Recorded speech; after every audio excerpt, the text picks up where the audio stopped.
এই মুহূর্তে সবচেয়ে বড় খবর, big breaking news. Adhir Ranjan Chowdhury সাংবাদিক বৈঠকে মুর্শিদাবাদ জেলা কংগ্রেস ভবনে। একটা বুথ দখল করতে দেব না তৃণমূলকে, কি বললেন এই বিষয়ে? পুরো বিষয়টি দেখুন। নির্বাচনে জিততে হবে, এটার মধ্যে নতুনত্ব কিছু নয়।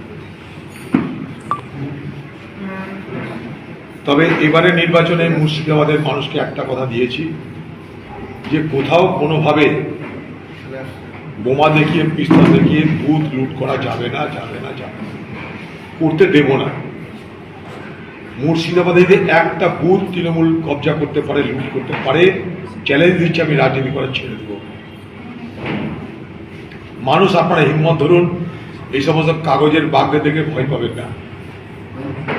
ভোট দেওয়ার অধিকার আমার আপনার সকলের, ভোট আমাকে আপনাকে দিতে হবে। তার জন্যে কেন্দ্রের নির্বাচন কমিশনের কাছে যত রকমের দরবার করা আমি করেছি। আপনাদের ভোট দেওয়াকে অবশ্যই নিশ্চিত করব। এনআইএর বিরুদ্ধে শ্লীলতাহানির অভিযোগ করেছে পুলিশ, 354 ধারায় মামলা। এটা বুঝতে পারছেন, দিদির নির্দেশ গেছে, ফাঁসিয়ে দাও, ফাঁসাচ্ছে। এটা পশ্চিমবঙ্গের এটাই প্রশাসন, পশ্চিমবঙ্গের এটাই পুলিশ। যাদের বিরুদ্ধে, যাদেরকে ধরতে গেল, তাদের কথা দিদি কিন্তু বলছে না। দিদি বলুক যে তারা সৎ, তারা ভদ্র, তারা দিদির দলের লোক, তারা জনসেবক। দিদি সে কথা বলছে না কেউ।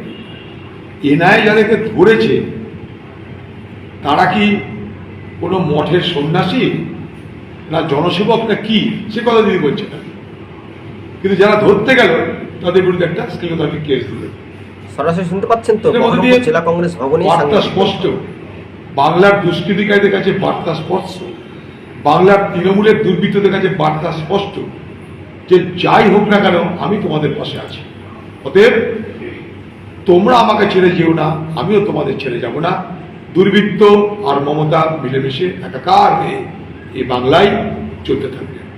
উনি তদন্ত, এনআইএ তদন্ত নিয়ে প্রশ্ন তুলেছিলেন মুখ্যমন্ত্রী, সেই কারণে কি পুলিশ তৎপর হয়ে মামলা ঘোরাতে চাইছে, দুর্বল করতে যে বার্তাতে পরিষ্কার করে না, যে দুর্বৃত্তদের ভরসা দেওয়া, যে দুর্বৃত্তরা তোমরা ভয় পেও না, আমি আছি, তোমরা আমার সঙ্গে থাকো, আমি তোমাদের সঙ্গে থাকবো। দুর্বৃত্তদের, তৃণমূলের দুর্বৃত্তদের ভরসা দিচ্ছে, মেসেজ দিচ্ছে যে আমি তোমাদের সঙ্গে আছি। এমএইচের ministry of home affairs phone করেছে থানায়, সরাসরি ভূপতিনগর থানায়, যে এই ঘটনা কেন ঘটছে পুলিশ এই নিয়ে। করতে পারে, সেটা আমি জানি না। লকেটের গাড়ির ওপর হামলা গতকাল তৃণমূলের বিরুদ্ধে। কোনো নেতারই কোনো গাড়িতে কোনোভাবেই কোনো হামলা অপমান হওয়া উচিত না। সে যে দলেরই হোক, সে আমার দলের হোক, বিপক্ষ দলের হোক।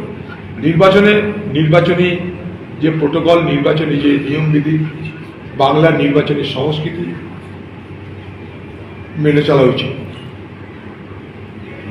দাদা বলছি, ভূপতিনগরে আক্রান্ত এনআইএ, কিন্তু হামলার ঘটনায় এখনো পর্যন্ত কেউ গ্রেপ্তার নেই। কি করে গ্রেপ্তার হবে? হামলা যারা করেছে, হামলাকারী যারা, তারা দিদির দলের লোক, দিদির নির্দেশে হামলা, তাদেরকে গ্রেপ্তার করবে কে? কার এরকম দুঃসাহস আছে বাংলায়?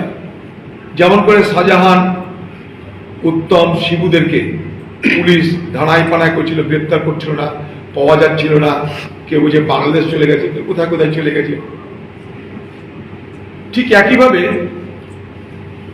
সন্দেশখালী, ভূপতিনগর সবই সৃষ্টিত দিদির। তাই যিনি সন্দেশখালীর স্রষ্টা, যিনি ভূপতিনগরের ঘটনার স্রষ্টা, তাকে তো রক্ষা করতেই হবে। তাই সেখানকার পুলিশের 14 পুষ্টির ক্ষমতা হবে না এনআইএর বিরুদ্ধে যারা অপরাধ করেছে তাদেরকে গ্রেপ্তার করা, তাদেরকে জিজ্ঞাসাবাদ করা ক্ষমতা হবে না। দাদা, এক সপ্তাহের মধ্যে দ্বিতীয়বার প্রধানমন্ত্রী আসছেন এবং আজকে তার সভা হচ্ছে ধূপগুড়ি। 16 তারিখ প্রধানমন্ত্রী এক সপ্তাহে দুবার করেন, এক সপ্তাহে 70 বার আসতে পারে, আমি কি করব? সেখানে আমাদের করার কি আছে? বাংলা নির্বাচনে তিনি মনে করছেন যে তার আসলে হয়তো ফল ভালো হবে, বাংলায় বিজেপির অবস্থা খারাপ হচ্ছে, তাই হয়তো তাকে বেশি বেশি আসতে হচ্ছে।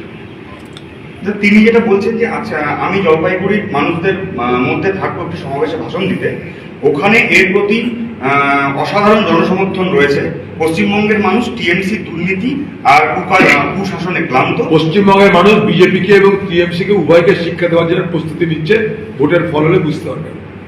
দাদা, প্রথম দফায় 3টি লোকসভা কেন্দ্রের 100% বুথে হাফ সেকশন বাহিনী মোতায়েন, নতুন করে 170 কোম্পানি বাহিনী আসছে রাজ্যে। বাহিনীর নিরাপত্তায় ভোট সুষ্ঠুভাবেই হবে? বাহিনী আঠার মানেটা কি, নিরাপত্তা দেওয়ার মানেটা কি? যে আশঙ্কা আছে সুষ্ঠুভাবে না হওয়ার, তাই সুষ্ঠুভাবে যেখানে হওয়ার না হওয়ার আশঙ্কা থাকে সেখানে বাহিনী মোতায়েন করতে হয়। আমরা খুশি হচ্ছি একটা কারণে, যে বাহিনী এসে কাজের কাজ করুক, মানুষকে নিরাপদে নিশ্চিতে ভোট দেওয়ার ব্যবস্থা করুক। ব্যাস। খড়গপুরের আইসি বিজেপি প্রার্থীর ফোন কেড়ে নিয়ে মিটিং করছে, মানে একজন প্রার্থীর ফোন কেড়ে নিচ্ছে আইসি। পারে না, নির্বাচন কমিশনকে কমপ্লেন করবে প্রার্থী। দাদা, প্রতিনগরে এই ঘটনা, বিজেপি আবার এর মধ্যে বলছে বাংলাদেশি যোগ রয়েছে, মানে এবার কি আবার দেখুন বিজেপি তার মতো তাল মারবে। বিজেপির সবশেষে লক্ষ্য হচ্ছে একটাই, আবার সাম্প্রদায়িক বিভাজন করো, আবার পাকিস্তান হিন্দুস্তান করো, আস্তে আস্তে নিয়ে আসবে সাম্প্রদায়িক বিভাজনের রাজনীতি।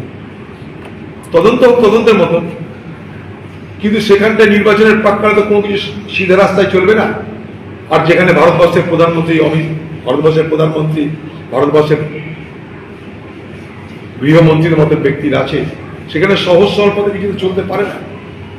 খার্গে গিয়ে রাজস্থানে বলেছে আমাদের প্রেসিডেন্ট, যে তোমরা রাজস্থানে 370 ধারা কথা বলছো, রাজস্থানের সঙ্গে তো 370 ধারা সম্পর্ক নেই, 370 ধারা কাশ্মীরের সম্পর্ক। সাধারণ কথা, 370 ধারা কাশ্মীরের জন্য প্রযোজ্য ছিল, কাশ্মীরের থেকে এটা উঠেছে। নির্বাচনের প্রাক্কালে রাজস্থানে সেই কথা বলার সময় খার্গে প্রশ্ন করেছিল, রাজস্থানের সঙ্গে কাশ্মীরের 370 ধারা সম্পর্ক কি? তাতেই তার বিরুদ্ধে বিজেপির মিডিয়া হামলা শুরু করে দিয়েছে, গদি মিডিয়া হামলা শুরু করে দিয়েছে। কোন প্রশ্ন, কোন পরিপ্রেক্ষিতে, কোন কথা, কোন পরিপ্রেক্ষিতে আপনারা বিষয়টা বুঝতে পারলেন যে বহরমপুর লোকসভা কেন্দ্রে অর্থাৎ মুর্শিদাবাদে একটি বুথ দখল করতে পারবে না তৃণমূল। আপনারা নিঃসন্দেহে আপনারা যাকে খুশি তাকে ভোট দিন। অধীর রঞ্জন চৌধুরী তিনি নির্বাচন কমিশনের কাছে তিনি দেখা করেছেন যাতে বাংলাতে মুর্শিদাবাদ কেন্দ্রে ছাপ্পা ভোট মানে তৃণমূল চুরি না করলে তৃণমূলের পাস করা যায় না। তবে বহিরাগতরা অর্থাৎ বিভিন্ন জেলা থেকে আনানো হতে পারে বহরমপুরে, অর্থাৎ বহরমপুরে বিশেষ করে শাসকের গুন্ডা বাহিনীরা যেতে পারে ছাপ্পা ভোট মারতে। সেটা অধীর রঞ্জন চৌধুরীর খবর আছে। আজকে তিনি সাংবাদিক সম্মেলন করে পরিষ্কার চিত্রটা যেভাবে বললেন, সেটা একেবারে ভোটাররা কিছুটা হলেও উন্মাদনা এবং সাহস রাখবে। কেননা মানুষ যাকে খুশি তাকে ভোট দেয়, কিন্তু বহরমপুরে অধীর চৌধুরীকে হারাতে তৃণমূল হিমশিম খাচ্ছে কেন? অর্থাৎ ইউসুফ পাঠানকে এনে সংখ্যালঘু কাটাকাটি না, আসলে কথা এটাই নয়। মদে মাতাল তালে ঠিক, এটা না হলো তোলামূল পার্টি। এই তোলামূল পার্টি বাংলাতে বেশি দিন ক্ষমতা ধরে রাখতে পারবে না, কেননা এরা চুরি করে ভোটে জিতে। এক করে পবিত্র রমজান মাস চলছে, এরা চোরের মার বড় গলা একেবারে স্পষ্ট। অধীর রঞ্জন চৌধুরী বলেছেন যে সাহসের সঙ্গে ভোটাররা নির্বিঘ্নে ভোট দেবে, যাতে কোনো রকমের অপ্রীতিকর ঘটনা ঘটবে না। এবং পরবর্তী সময়ে আপনাদেরকে জানিয়ে দেওয়া হবে বহরমপুর অধীর রঞ্জন চৌধুরীর 7টি বিধানসভার মধ্য দিয়ে অধীর চৌধুরীর উন্মাদনা, অধীর চৌধুরীর আকর্ষণীয় আপনাদেরকে পরবর্তী অধীর চৌধুরীর জিমেল বা হোয়াটসঅ্যাপ নম্বর আপনাদেরকে দিয়ে দেওয়া হবে। আপনারা আমাদেরকে কমেন্ট বক্সে অবশ্যই জানাবেন আপনি কি বহরমপুর লোকসভা কেন্দ্রের ভোটার। আপনি যদি বহরমপুর লোকসভা কেন্দ্রে ভোটার হয়ে থাকেন তাহলে অধীর চৌধুরীর নাম্বারটা আমরা আপনাদের সঙ্গে আমরা দিয়ে দেবো, অর্থাৎ তাকে হোয়াটসঅ্যাপ করবেন।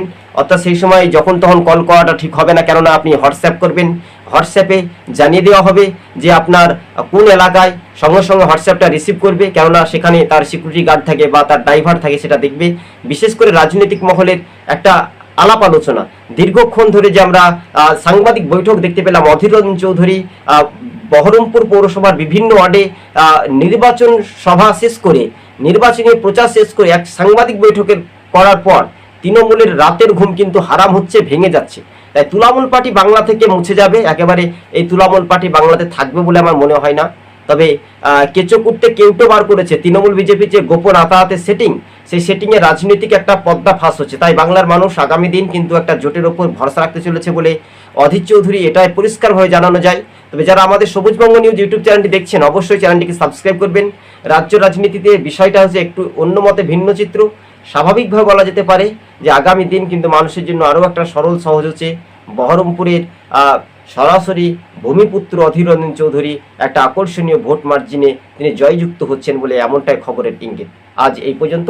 আর নতুন হলে আমাদের চ্যানেলটিকে সাবস্ক্রাইব করে সঙ্গে থাকবেন। ধন্যবাদ।